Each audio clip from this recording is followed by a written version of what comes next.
I started Map Kibera first and foremost because people everywhere are experts on their own places.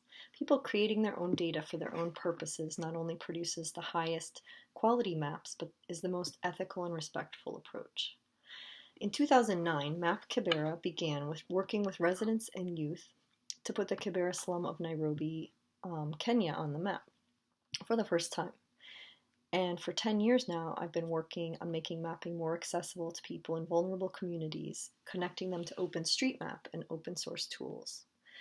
I've just returned from Nairobi, looking back on 10 years of this work, bringing information to influence leaders on issues like health, education, and security, documenting changes on the ground, highlighting ingenuity as well as needs of people in slum communities.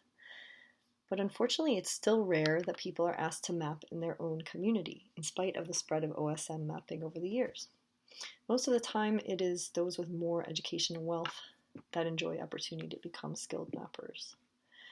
I think as mapping grows in popularity, it's all the more important to think about how the tools of mapping are not only made accessible to the most vulnerable, but also doing so in a sustainable way.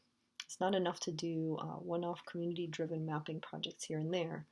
I've been researching this topic of sustainability of OSM in developing countries in the past year.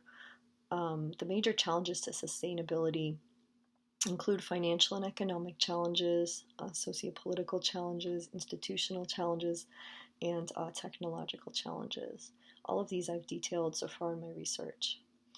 What I'd like to do is dig deeper into this topic. We now have this added challenge of advancing technologies that threaten to make the human element of mapping less central, unless we start to discuss more widely topics of whose map is it and for whom are we mapping.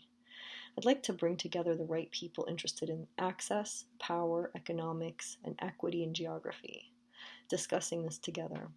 I'd like to create guidelines around ethics of mapping that focus on people's access to both information and to the global marketplace as it relates to maps and map tools. I'd also like to talk to more people that live in and work on mapping in places like slums, urban spaces, remote rural areas, refugee camps, see how they can more sustainably access geographic information and tools. I'd like to see how we can start to tackle financial and other barriers to sustainability and equity in mapping. As we move into ever more advanced technologies, it's the least powerful who are the most likely to be left behind. We've discovered ways they can be engaged with data and maps for their own benefits. Now we need to talk about how we can make sure they are afforded every opportunity to be part of the global mapping world over the long run. Let's not leave any mapper behind.